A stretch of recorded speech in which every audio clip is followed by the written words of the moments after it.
Hello everyone, I am Arez. What we are going to be doing today is looking at the new D&D One playtest rules. D&D One is supposed to be the new, they don't call it an edition, they call it the new, standards of rules, but it's essentially a new edition that is, I don't know. Let's see how it is, alright? So I have been playing 5th edition. Well, I've been DMing 5th edition since this came out, and before that I played Pathfinder 3.5, 2nd edition. So I have a decent amount of experience in D&D. I haven't played 4th because it was a universally hated edition, so no one really played it, and from what I've seen of it, it did not seem like a very fun game. So we shall see if this new rule set is going to fall under a playable edition or non-playable edition here. Alright, so we're building the next generation of D&D. We need your help refining it. Download the D&D playtest materials, give them a read, or try them out on your home game and then provide feedback. Alright. What is One D&D? For nearly a decade, millions of players around the world have enjoyed 5th edition. You've shared your adventures. One D&D is the codename for the future of D&D and includes D&D rules, D&D Beyond, and digital D&D play experience announced during Wizards Presents.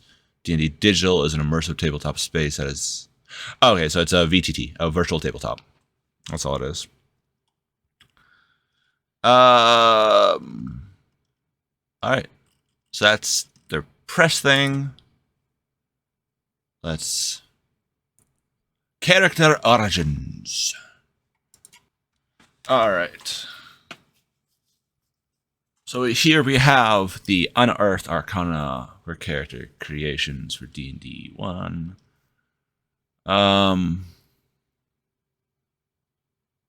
2024. Huh. Alright, so there's races, backgrounds, languages, and feats. The character options you read here might be more powerful or less powerful than options in the player's handbook from 5th edition.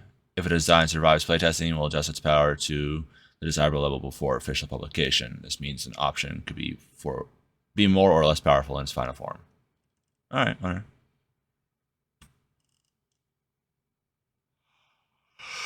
Alright, playtest.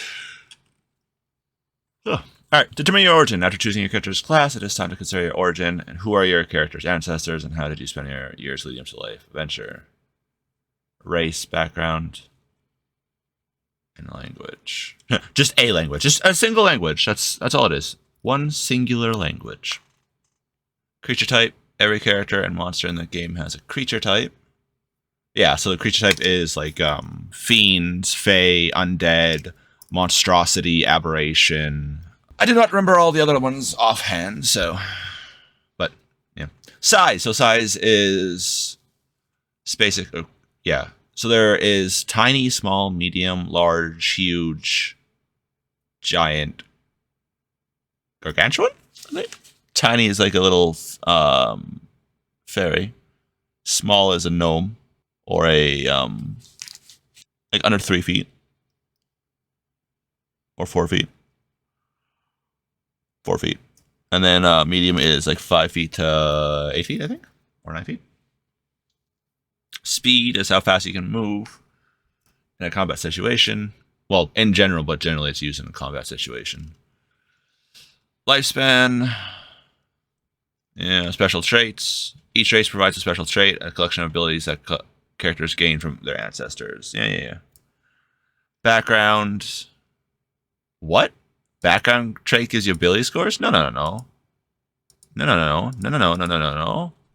Your ability scores are based off of your race. That's how it should be. That's stupid. Background +1 bonus to one ability score and a +1 to a different... Where's the -1 though? Or -2? There should always be negatives to balance out.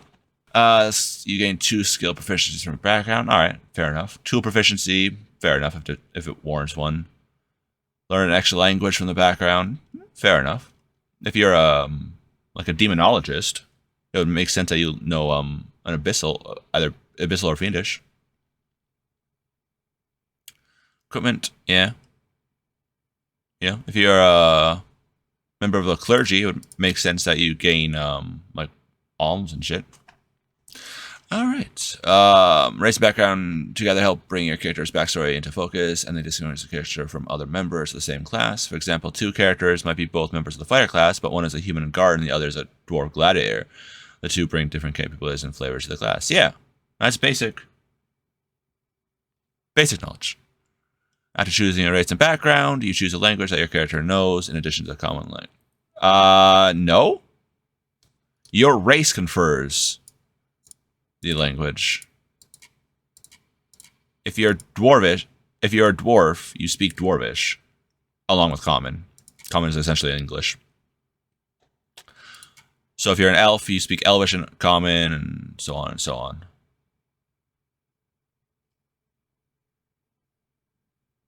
Combination of race, background, and language provides fertile soil for imagination. As you ponder your character's earliest days, imagine the character's family, occupation, hometown, and more. Yeah. Mind you, a lot of people don't do very, very in-depth backgrounds, or they stick with the basic parents were, or like family was killed, and they took up a life of adventuring to avenge some type thing, or something like that. Which, for new people, I won't judge. You know, if you want to do that, go ahead. But also, you know, let your imagination run wild. You can do a whole bunch of different things, you know? Say you're an elf, right? And, you know, you're trying... A few decades back, a family heirloom was stolen. So now you're going on the hunt, trying to find this heirloom again. Not knowing fully what it is, but it's, you know, for the honor of your family type thing, or your clan. Dwarf, you could have heard of a new ore in a far-off land, and you want to gain the ability to be able to go there. You know, you have to get some money and everything like that, so you take up adventuring to make yourself some money, gain a little bit of experience and everything like that, become a little bit hardier, and then you want to go try to find this ore. Bring back to your clan and everything, or just for yourself. It's, you know, what the fuck is an Ardling? Side note. All right. The description of each race includes a section of game traits which your character gains if you select that race. NPCs of the same ancestry don't necessarily have the same traits. It's explained in the monster manual. The traits here pertain to player. No. If an NPC,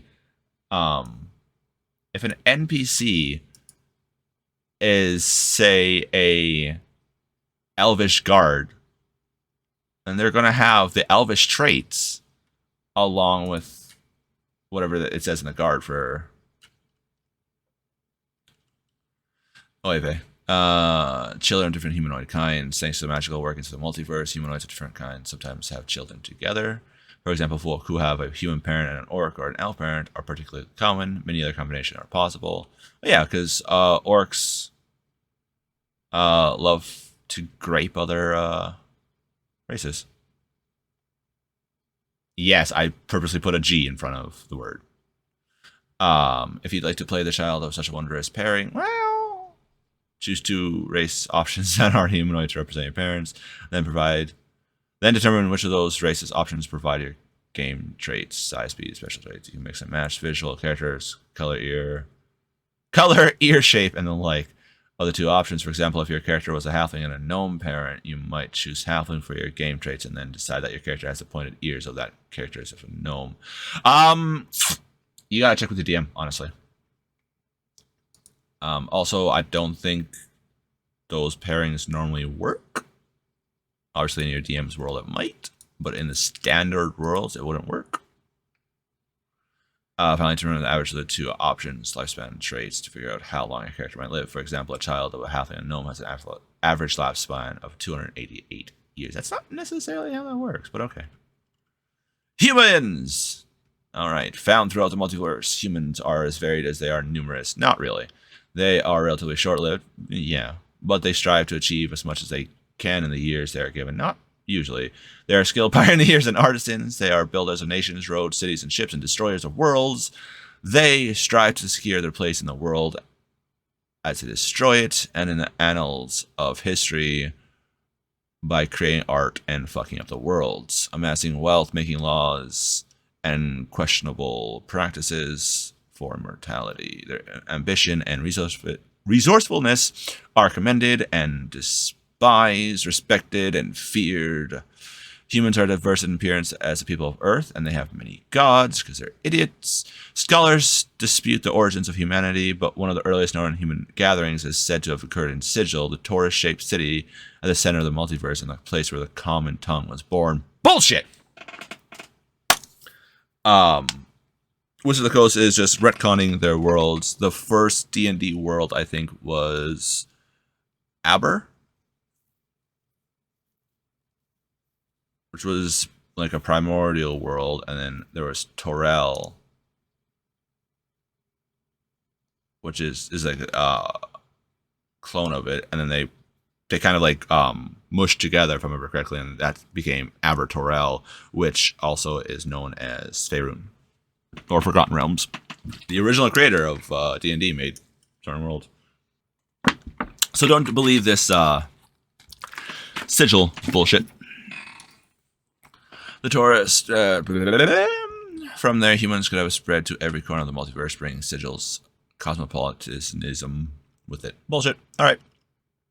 Human traits: humanoid, medium, about 4 to 7 feet tall, yeah, or small, 2 to 4 feet tall. Choose when you select. No.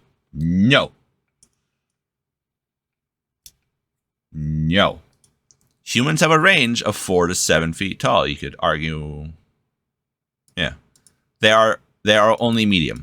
Only medium.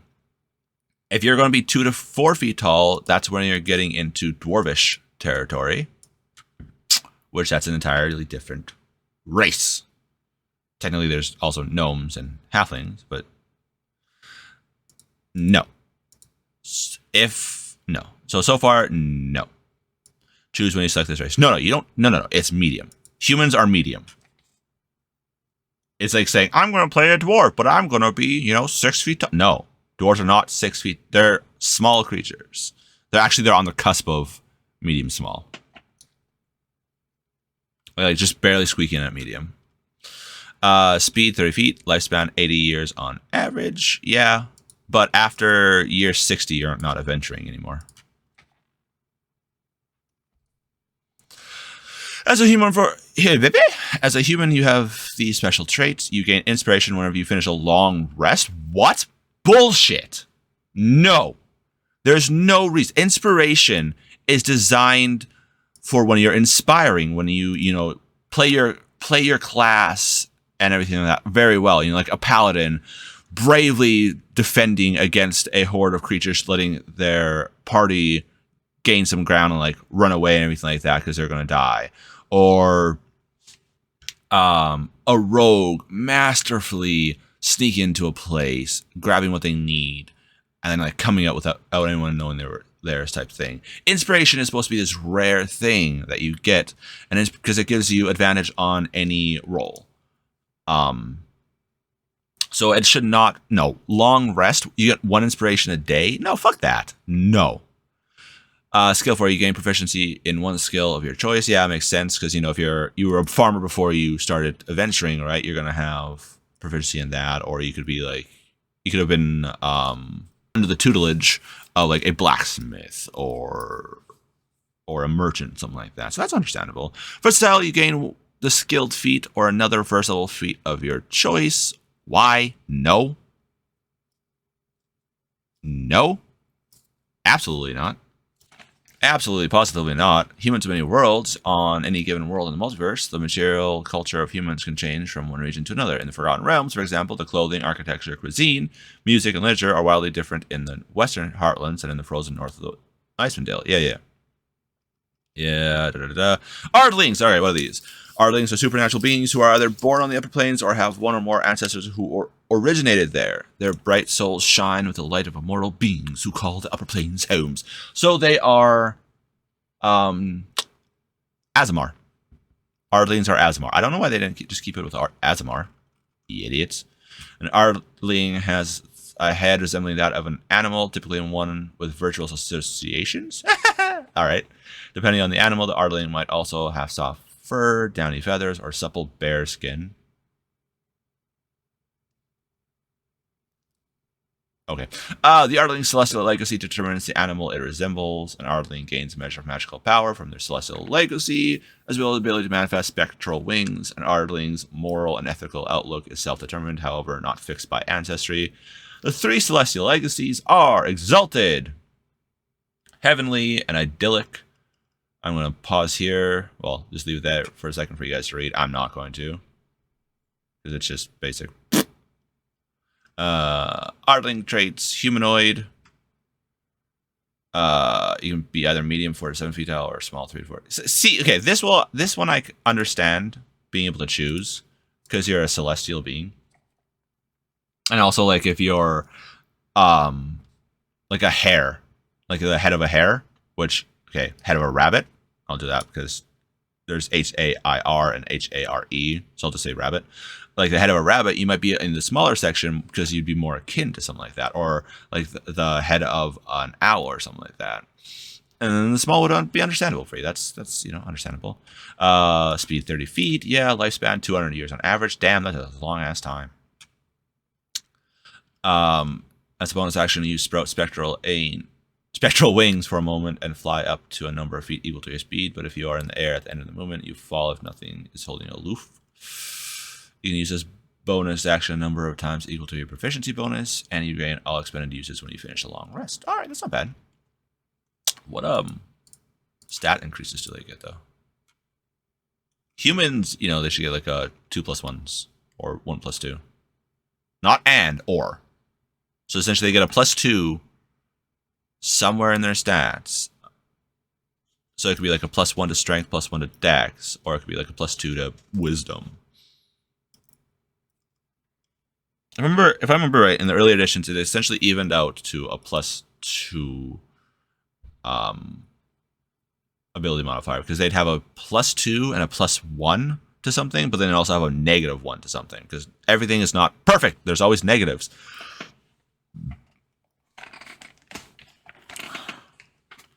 Like the Ardlings, the negative for them, it would probably depend on what their animal was. Right, so soft fur, say, kind of like a rabbit, they might have less strength. They might have the -1 to strength because they're more, bear skin. They could have, I don't know, -1 to con type thing. Such as animals, cat, eagle. So yeah, so that cat, eagle would make sense for a small. Elephant, owl and stork would be a good small one. Toad and raven, another good small.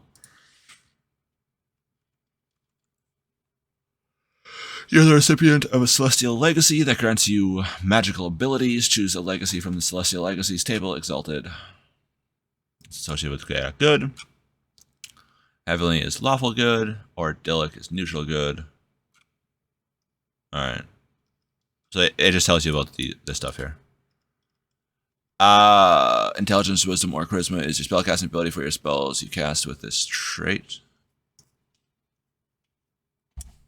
Alright. Damage resistance, you have resistance to radiant damage. Interesting.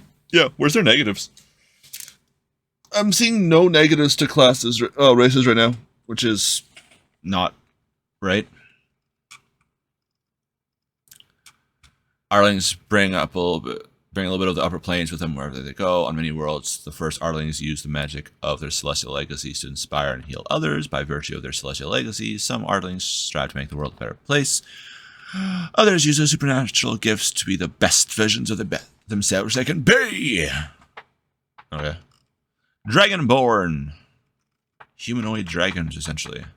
Okay, so Dragonborns look like wingless bipedal dragons. I mean, in some things I've seen them have wings. It could be an option. An option would be they can either have wings, tails, or claws.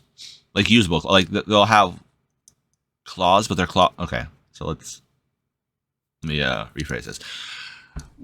They can have it so that the wings, tail, and claws. The wings could give them,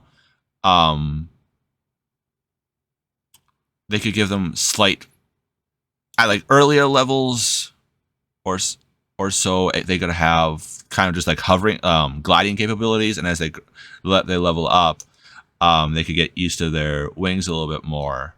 Because it could be like, at a certain age they start sprouting the wings.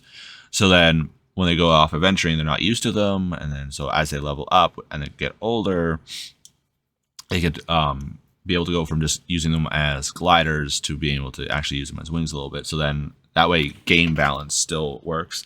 The tail could be the equivalent of like an offhand attack. Instead of them having to use their other hand to attack, they could use their tail.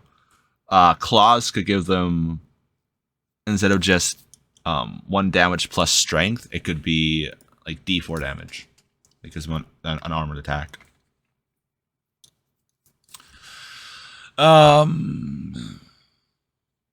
Thick bone with horns on it. No, not all of them have horns. Fuck off. Dragonborns of chromatic ancestry have scales that are black, blue, green, red, or white, whereas Dragonborns of metallic have the brass, bronze, copper, gold, or silver. When 2 Dragonborns whose scales are of different colors produce a child, their offspring scales match those of one parent or the other. Like their draconic ancestors, Dragonborns can exhale acid, cold, fire, lightning, or poison. One can tell the type of energy a Dragonborn breathes by the color of the Dragonborn scales. Indeed, yes.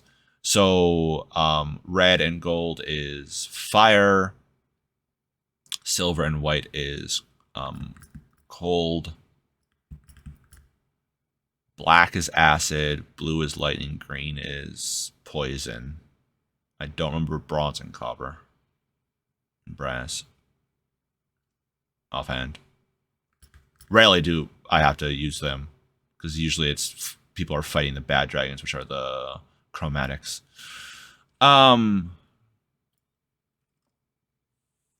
Medium, about 5 to 7 feet tall. All right, valid.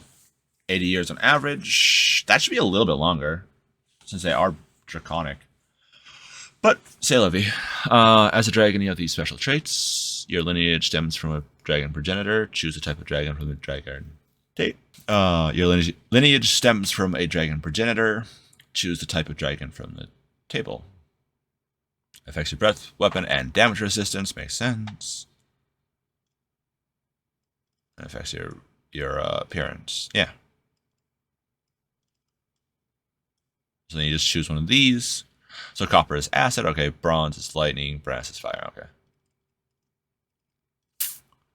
As an action, you can exhale destructive energy in a 15-foot cone. Each creature in that area must make a dex save. Throw against your DC equal to 8 plus your con modifier plus your proficiency bonus.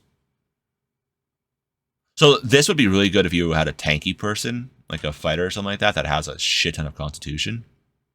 It'd be even harder for the DC. So you can run in and like use your breath weapon and then just use your weapon to mop up the rest. Or you could be like dueling someone and more people come up and like, oh crap, and you just... Oh, I should also mention, for anyone that's new to D&D, if you go as any chromatic colors, so green, red, white, blue, and black, you will be treated in most worlds as hostile. Because they're associated with the evil dragons. Just a heads up. Failed save, the creature takes 1d10 plus your character level and damage of the type. Damn, that's changed from 5th edition. Not better than if you had like 2d6 and you could potentially just roll super low at high levels. You can use this breath weapon a number of times equal to your proficiency bonus, and you regain all expended uses when you finish a long rest. Okay, so it's not a short rest anymore.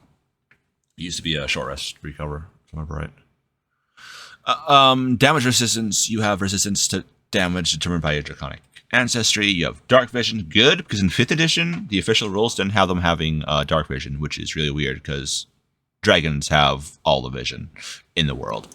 They have dark vision, I think tremor sense. They have true sight, which allows them to see past any illusions.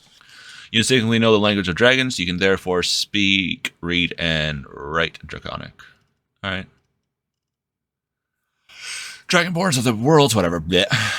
I'm not reading all those X of many worlds things. Resilient like the mountains, dwarves were raised up from the earth in the elder days by a deity of the forge, called by various names on different worlds, Moradin, Railrex, and others. That god gave dwarves infinity for stone and metal and for living underground. No, I'm pretty sure it's always Moradin. I don't know who Railrex is. It's like always Moradin. Moradin's the chief god. He's the like Zeus or Odin of the dwarven gods. He's the head dude. I don't know what Railrex is. Not why. Who? Squat and bearded, not often bearded, but bearded, the original dwarves carved cities and strongholds into mountainsides and under the earth. Their oldest legends tell of conflicts with the monsters of mountaintops and the Underdark, whether those monsters were towering giants or subterranean horrors. Okay. Medium, about 4 or 5 feet tall. So why don't they give them the option to be small? This is a race that would benefit from the small, honestly, the size. Because they can be, like I said, they're on the border of medium and small, so they should have the option. Lifespan average of 30 feet. Also not speed 30 feet. No. They are squat little shits. They are like 20 to 25 feet. But they also have... But they're also can be encumbered easily because of their nature. So this is no. 350 years on average, not bad. They have dark vision. They fucking better. They live underground. If they don't have dark vision, there's something wrong. You have resistance to poison damage. You also have advantage on saving throws you make to avoid or end the poisoned condition. All right, yeah. Dwarven toughness. Your hit point maximum increases by 1. And it increases by 1 again whenever you gain a level. Forge-wise, your divine creator gave you an uncanny affinity for working with stone and metal. You gain the tool proficiency with 2 of the following options of your choice: jewelers, tools, masons, tools, smiths, or tinkerers. Okay. It's decent. Makes sense. Stone cutting. As a bonus action, you gain tremor sense, which is any movement. It's like sonar type thing. With a range of 60 feet for 10 minutes, you must be on a stone surface or touching such a surface for you to use this. Proficiency bonus times. All right, that's not bad. Where's the sub races? There should be hill dwarves, mountain dwarves, and if you want to be Durgar, which are the deep dwarves. And yes, there's a difference. Hill dwarves are generally dwarves that have been spending a lot of time more on the surface, so they'll have surface kingdoms and stuff like that. Those would be the ones that could have like farming or trade more with the other races. Mountain dwarves are the ones that would be making their kingdoms underground. And they spend most of the time like mining and everything like that, mining, smelting, everything like that. Durgar are like deep dwarves that are just evil. And they'll often attack. They'll attack like anything, but they'll often attack the other like mountain dwarves and stuff like that. Do raids on their bases. Elves. Created by the god Corillon, the first elves could change their physical forms at will. What? Hold on, sorry, I was just reading this. The first elves could change their physical form at will. The elves lost this ability when Corillon exiled them from Orvandor for plotting with another elven deity named Lolth, who tried and failed to usurp Corillon's dominion. When Lolth was cast down into the abyss, most elves renounced her treachery and earned Corillon's forgiveness, but that which Corillon had taken from the elves was lost forever. No longer able to shapeshift at will, the elves retreated to the Feywild, where their sorrow was deepened by that plane's influence.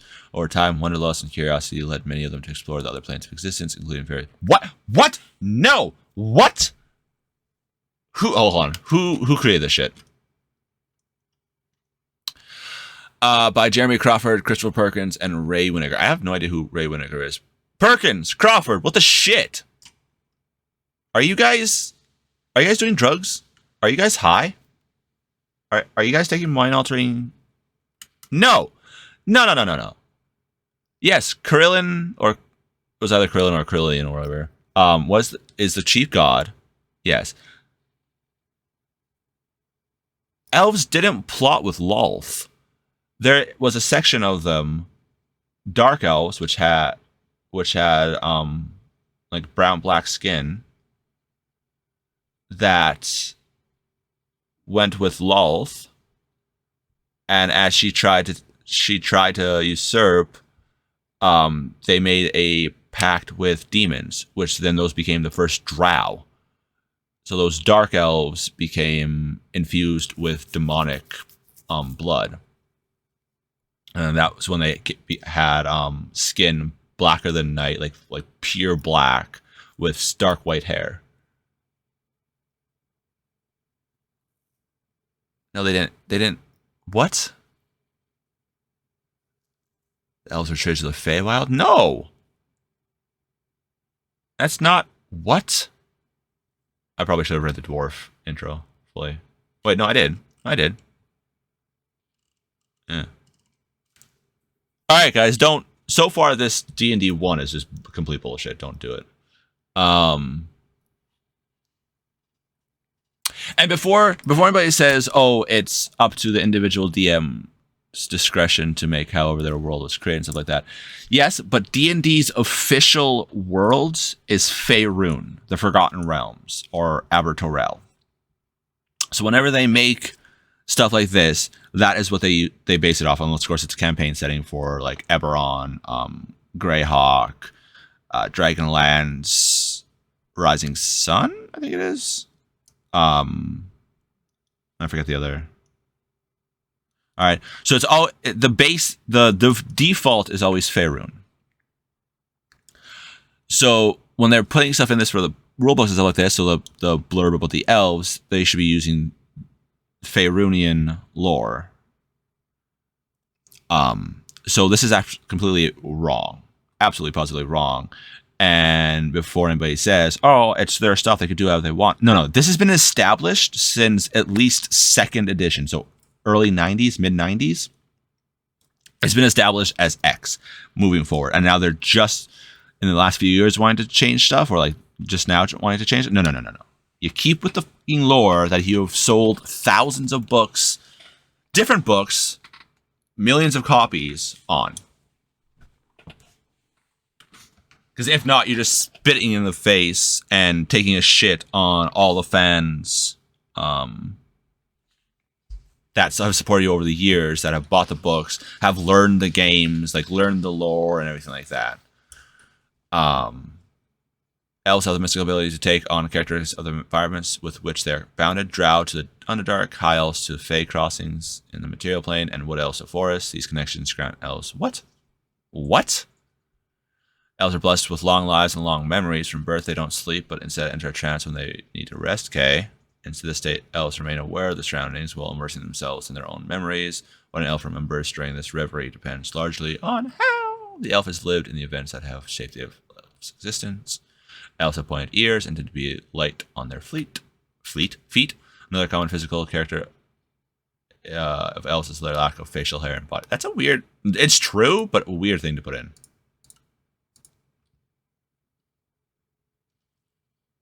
Magnificent hair, but body, yeah.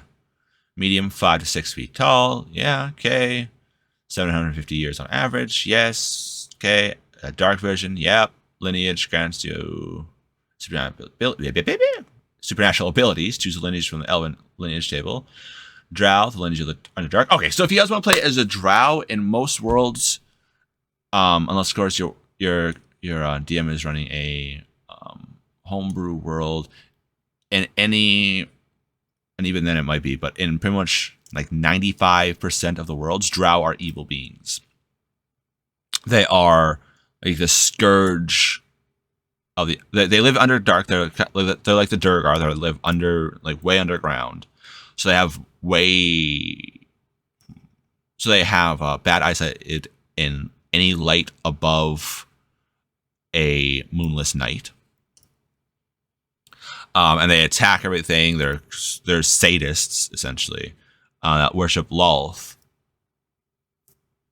And people might be familiar with Driz Duerden, which is the most famous of the drow. Famous of the drow.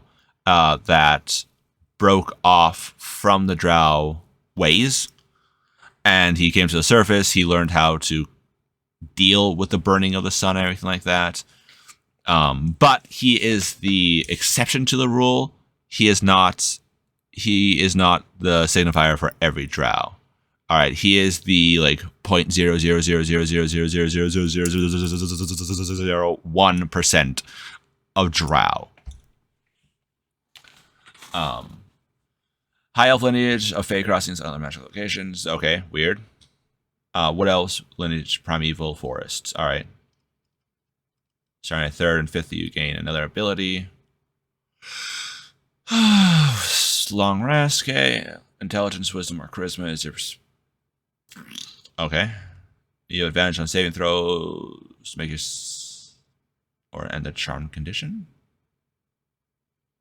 I don't think Fae can be charmed in general. Okay. Trance, you don't need to sleep, and you can't be put to sleep.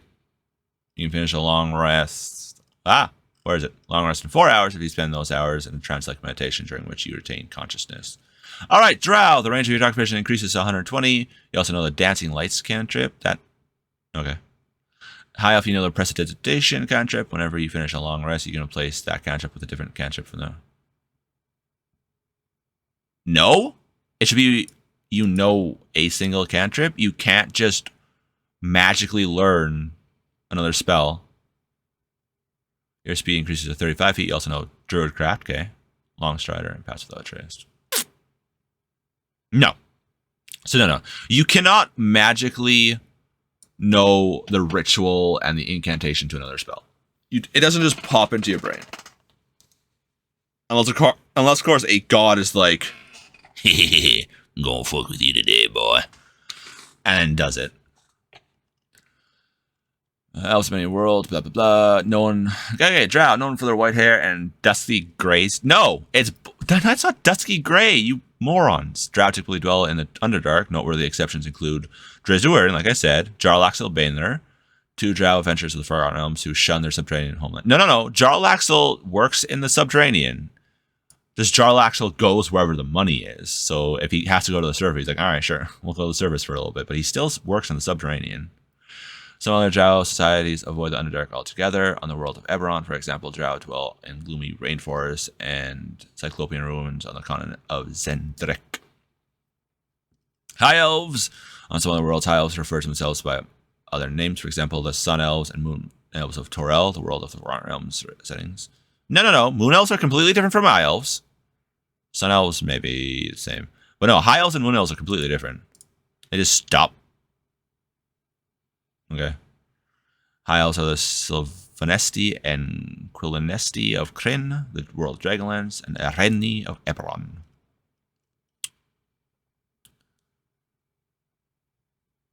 Including Wild Out. What? Green Elves? Okay, that's the first time I've heard of that. Gnomes! Oh, they are. They're little gnome folk, they are. Gnomes are magical folk, trickery, and yeah. Not necessarily underground. Unless, of course, you're talking about the Snurf Beverly. The Yellow Gnomes were seldom seen by other folk due to the gnome's sacred nature and other. Okay. Gnomes are petite folk with big eyes, pointed ears, and wistful imaginations, harkening back to the time when their ancestors hid in tunnels and under the thick forest canopies. Many gnomes like the feeling of a roof over their head, even if that roof is nothing more than a hat. Small, 3 to 4 feet. Yeah. Nope. Speed should be 20 at max. Maybe 25. You might be able to make an argument for 25, but it should be 20. They have little legs, okay? This speed is supposed to be what you can move in 6 seconds. So unless the gnomes have like haste on, there's no way they could be reaching 30 feet in 6 seconds. You have dark vision with a range of 60 feet. Good. You have advantage on intelligence, wisdom, and charisma saving throws. I can see intelligence and wisdom, not necessarily charisma. Gnomus lineage.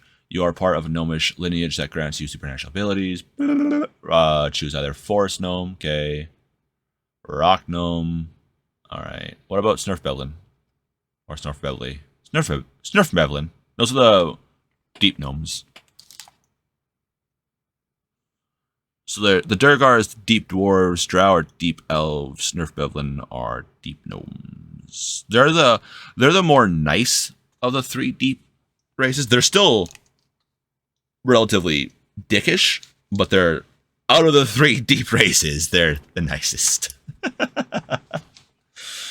Intelligence, Wisdom, or Charisma is your spellcasting abilities for the spells you cast with this trait.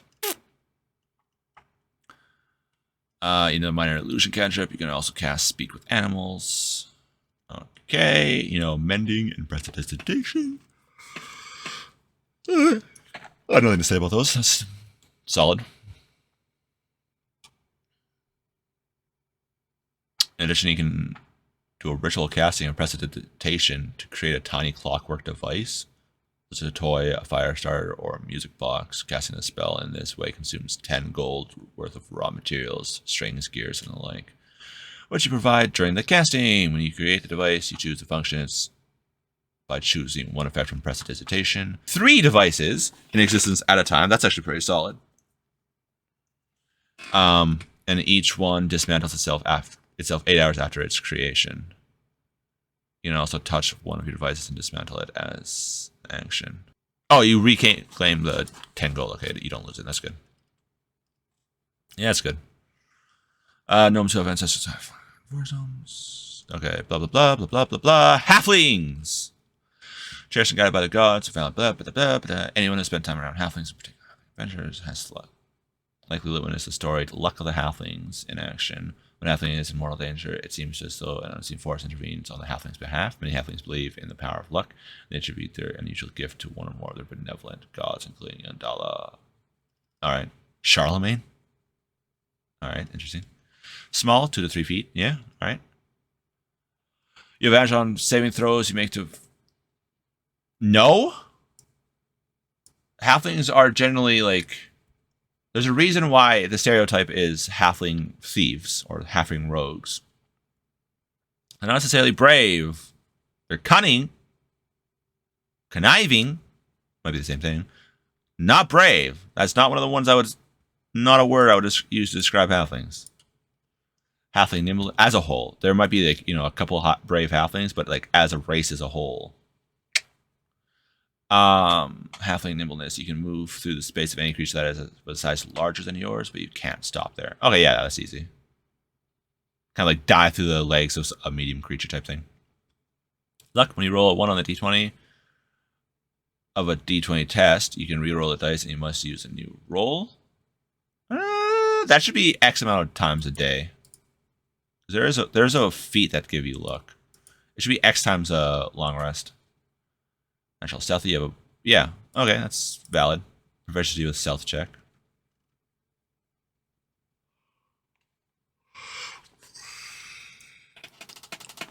For every sequestered halfling shire tucked away in someone's spoiled corner of the world.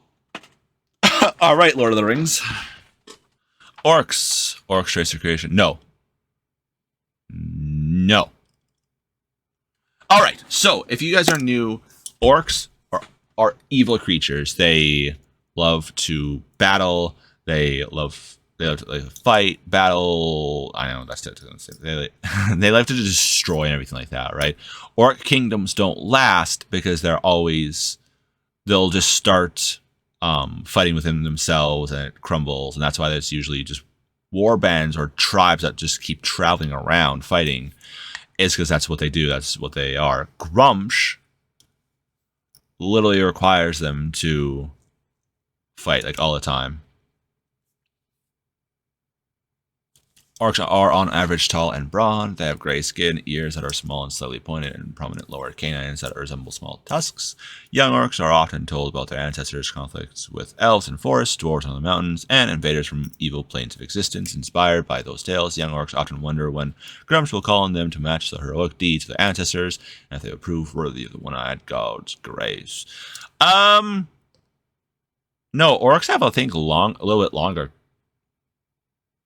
Oh, I guess small tusks. Yeah, tusks are usually, yeah, okay. And half orcs would have like mid-size, like a little bit smaller than 6 to 7 feet tall, 80 years, but they're going to be lucky if they live past like 30. As an orc, you have these special traits. Adrenaline Rush, you can take the dash action as a bonus action. When you do so, you gain a number per hit points equal to your proficiency bonus. You can use a straight number of times equal to your proficiency bonus, and you regain all expended uses during a long rest. Powerful dark vision with 60 feet. Power build. You count as one size larger when determining your carrying capacity and your weight. You can push drag. So like a Goliath.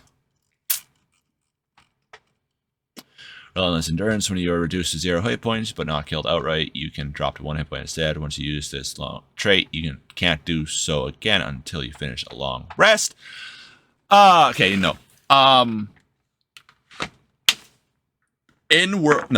would not be allowed in most games to be a playable race because they are always like the raiders and attackers and stuff like that. So it's going to cause problems. You might get away with potentially having an orc not be immediately killed in a large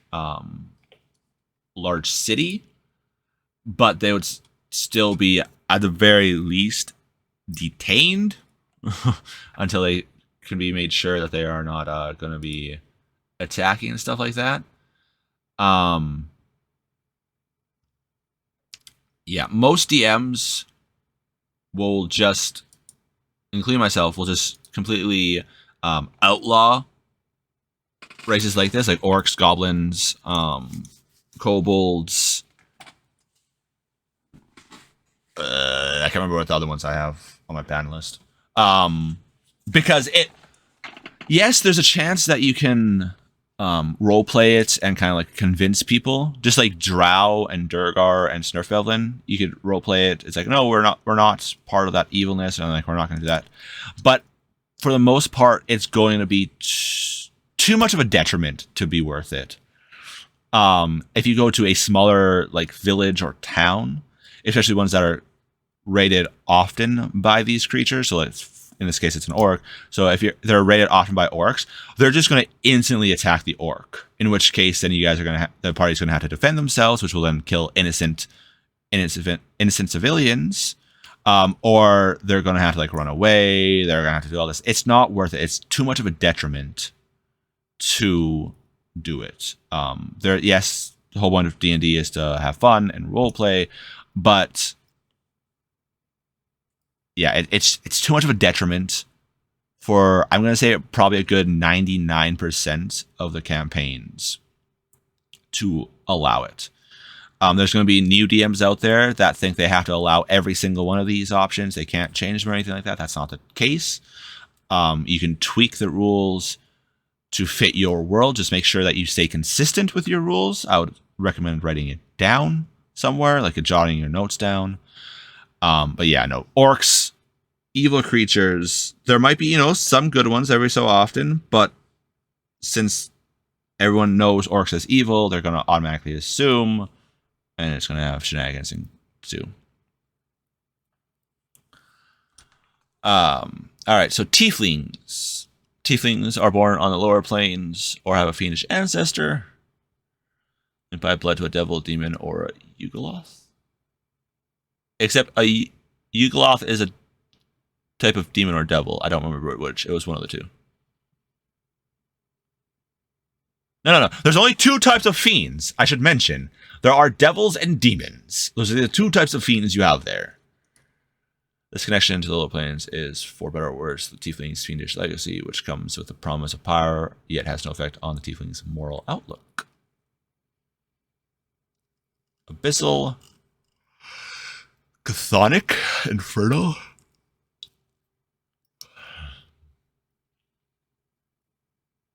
Interesting. Yeah, so tieflings are half fiends, so they're like the Ardlings are half celestials, or part celestials, whatever you want to say. Tieflings are the demonic version of them. Interesting, they kept the same name for tieflings, but changed Asmar to Ardlings and gave them animal looks. But, Hey. Medium 4 to 7 feet tall, or small 3 to 4. Okay, I can see this one. Because your tiefling might be more impish. I can see it. Speed 30. All right. If it's small, though, it should be 20 or 25. Dark vision with 60 feet. All right, so you gain spells. Right here. Okay, so you resist necrotic to either poison, necrotic, or fire. Okay. All right. So hold on, let's see what this says. Other word presence. You know the thaumaturgy cantrip? When you cast it with this trait, the spell uses the same spellcasting ability you use as your fiendish legacy. Alright. What's up with the sigil thing? A Taurus-shaped city at the center of the multiverse. What is up with that? Okay, I just seen something here. Thanks to the victories of earlier people and sacrifices of those legends, tieflings throughout the multiverse enjoyed widespread acceptance. That's not necessarily true. If you have a world that is plagued by demons, and they see a tiefling which is demonic looking, you know, they might shoot and ask questions later or never. Or small towns might keep a wary eye on tieflings. They might not like fully out attack them, but they will keep an eye on them. It's like, all right, you're demonic looking, but you know, we keep an eye on you. When your character's background is a collection of characteristics that represent the place and occupation that were most formative for the character before they embarked on a life adventure. When you choose a background, you have 3 options. Build a background by using the rules in the Build Your Background section. Select the pre-made background from the sample backgrounds. Select the pre-made background from the sample background selection. And then what? Customize it with the rules in the... What? So at that point, if you select a pre-made sample background and customize it, you're just building a background. I don't understand you. Okay, they're idiots. Whoever wrote these, I'm sorry to say, are idiots. Like, check your brain. You're starting to go smooth brain. No matter which background you choose, considering these questions for your character's viewpoint. How does your background influence your current worldview? All right, that's valid. Do you embrace or reject your background? That's all right. I kind of can see it. Certain places, you know, like you might have been a thief, but then you start. It's like, you know what? No, I want to do good instead of stealing from everyone. I want to start doing good, or start going Robin Hood. Yeah. Did you form any relationships during your background that endure today? That's part of your backstory, pal. Build your background. All right, background features, ability scores when you turn your character +2 to any one, and then 1 by 1. Alternatively, you can choose 3 ability scores, increase each. No! That is what races give you. That is what your race is supposed to give you. Yes, I punched my own hand. Right? Elves. They're more lithe creatures. They're more dexterous. All right? Dexterous? Dexterous. They're more dexterous. But at the cost of not being very physically strong. All right? So they'd have increased dex minus strength. Dwarves. They are strong, hardy motherfuckers. So increased strength, increased constitution. But they're a little off-putting because, you know, they usually stay with their own kind, especially like mountain dwarves. Hill dwarves, So they'd have a minus a minus a charisma. Okay, stuff like that. Your background, no. Background, you choose 2 skills. Valid because it's your background. You learn that stuff. So if you were a burglar, you would, you know stealth and pick locks and stuff like that. Tools, valid. Choose 1 language from the standard language and rare. So here's the languages. Standard languages, yes. Common, anyone. No. Common sign language isn't a thing. I mean, it might be in some worlds, but standard. Like I'm speaking standard in like Faerun. Not a thing. Dwarvish by dwarves, yeah. Elvish by elves, yeah. Giant by giants, yeah. Gnomish by gnomes, yeah. Goblins by goblinoids, yeah. Halfling by halflings, yeah. Orcs by orcs. Okay. Abyssal is demons. Celestial is celestials. Deep speech is aberrations. Draconic is dragons. Druidic is druids. Infernal devils. Primordial. No. You choose. No. You choose for primordial. So you don't just choose primordial. You have to choose Aquin or Orin or Ignin or Terran. Aquin is water. Orin is water. Okay. There's water, Aquin. Air is Orin. Ignin is fire, and Terran is earth. Sylvan by Fey folk. Thieves' Camp by rogues. Undercommon by Underdark folk. Yes, and also each sub race usually has their own specialized language. Like Drow, they'll know Undercommon, but their Elvish equivalency is called Drow. It's something completely different. They also They also have their own form of communication called Drow sign language. It's because in the Underdark, if you make a sound, creatures go, food, let's do it. So they have sign language that's very intricate that only really elves can do because of their nimbleness. Yeah. All right. Also, even if they were going to put sign language in, that should not be a standard language. That should be a rare language. Anyway, let's check out some of these pre-made backgrounds. Language. Oh, sorry, there's something up here. Choose a first level feat. Your character gains that feat. Equipment. Your character starts with 50 gold to spend on starting equipment. Your character keeps any unspent gold as spare coin. No. Okay, equipment. No. Each class has a variant, right? It has a variance because the class needs different things. It's not just 50 standard. And also the feat. The feats are fucking powerful. You should not just get a random feat willy-nilly. Those things are fucking powerful, man. Ability scores from elsewhere have since 2014, so since 5th edition came out, characters have received ability score increases from several sources, either from a race that has the ability score increased straight, or from the ability score rules in Tasha's Cauldron of Everything, Monsters of Multiverse, and other books. If you make a character using one of those older sources and get ability score increases from it, the character doesn't also get an ability score increase from background unless you forgo the older ability score increase. Again, increases from the background rules. What the fuck are they on about? No! Alright. Sample backgrounds, acolytes, language celestial. Sure, I guess. Feat, magic initiate. Okay. So acolyte so far. I'm sorry. Acolyte so far is no. Equipment is a book, a prayers, a calligrapher's supplies, holy symbol, parchment. Where's their adventure equipment?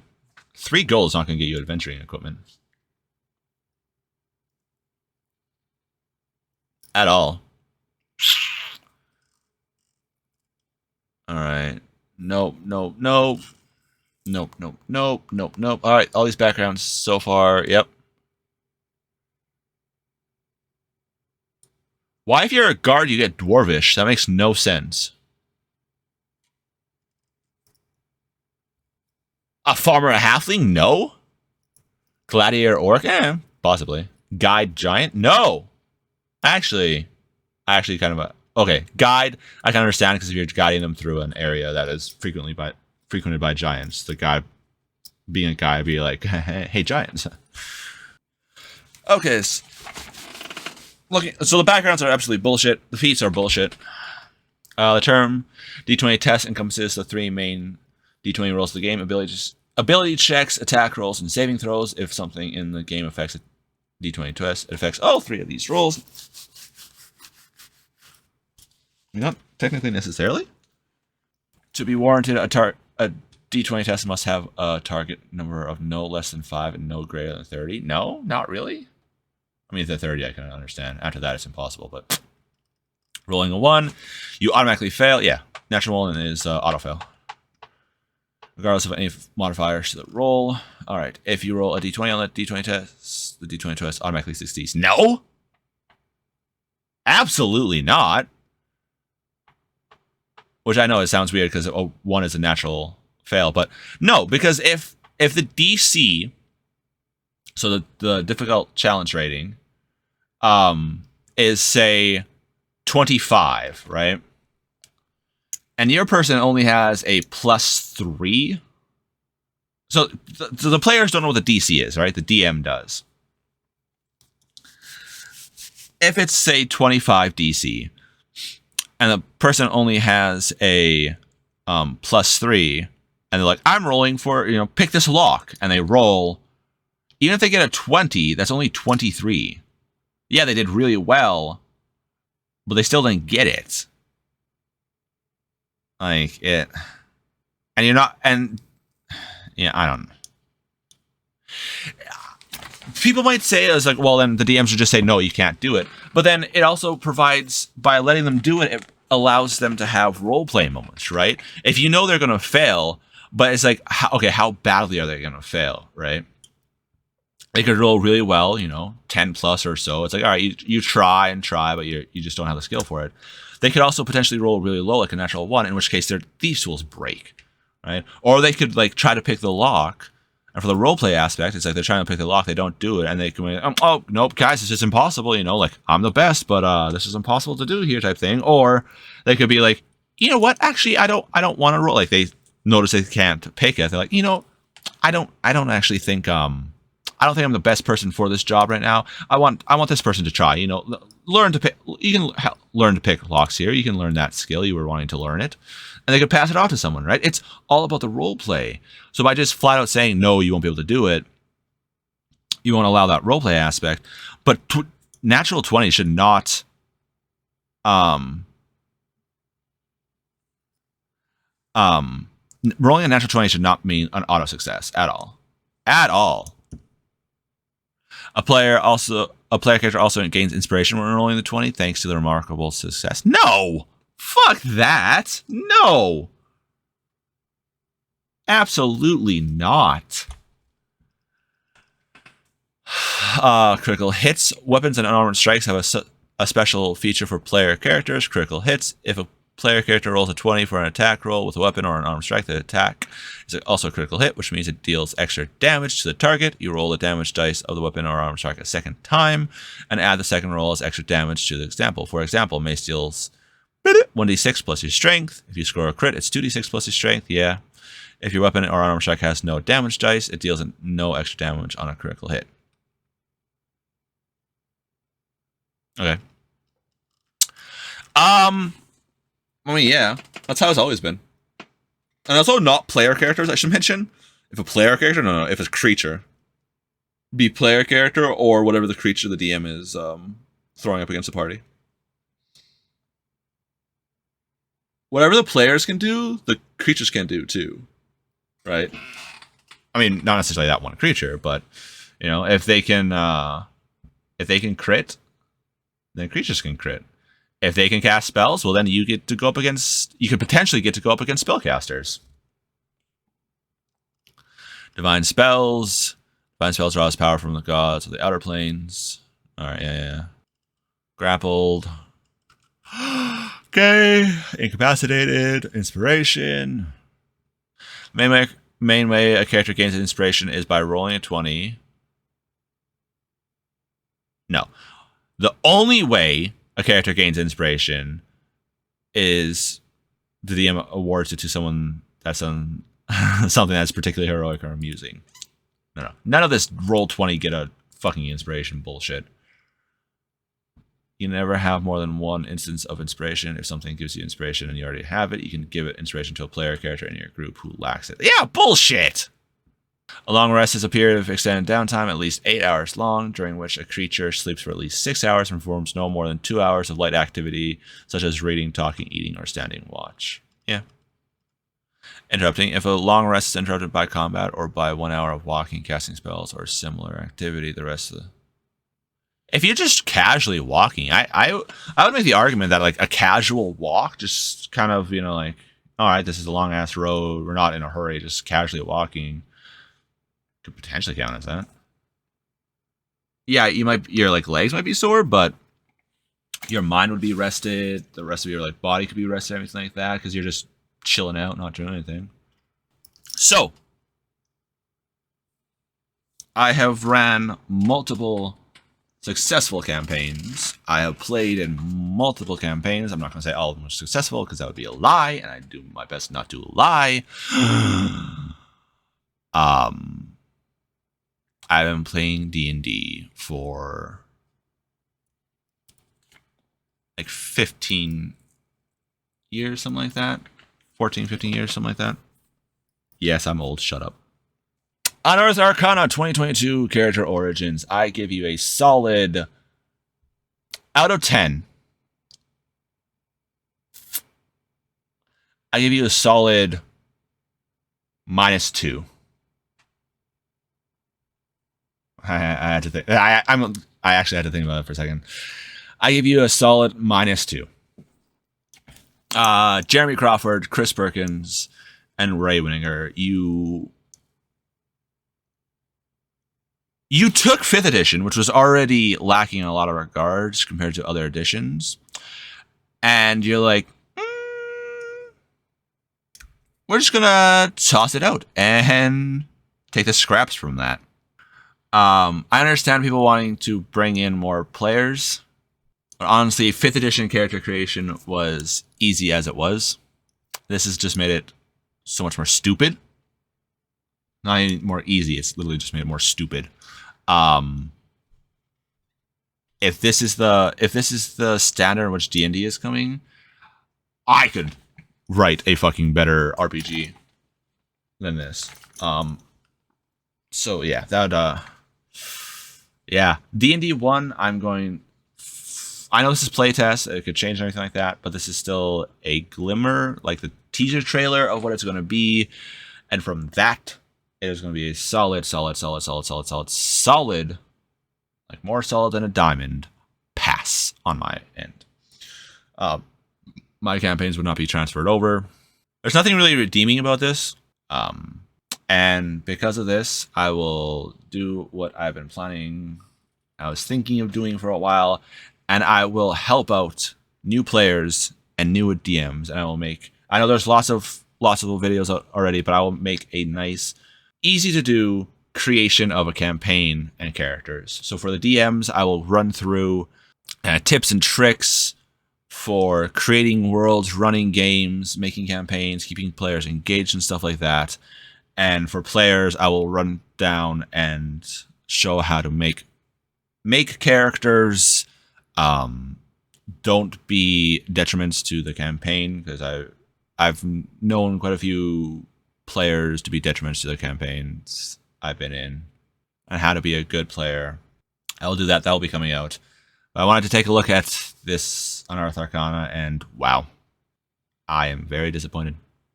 And before anybody starts hating and saying this is playtest, it might change. This is where they're setting the bar.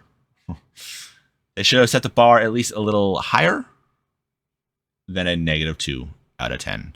But this is all for now. I'm going to go find all my notes and everything like that. I'm going to start collating them so I can start making those helper videos. But I appreciate you guys all for sticking around and listening to my ramblings about the new edition like an old man. We're just going to ignore the fact that I actually am old and all right, you know what? I appreciate you guys for all sticking around. I will see you guys all later. Remember to stay safe, stay healthy, stay awesome. Come follow me across all my social media. If you want immediate help on stuff, come join the Discord. Feel free to message me. My cell's on there, and there's also other D&D players on my Discord. All those links in the description down below. Yeah, this should be fun. But remember to stay safe, stay healthy, stay awesome, because you guys are all awesome. Bye-bye.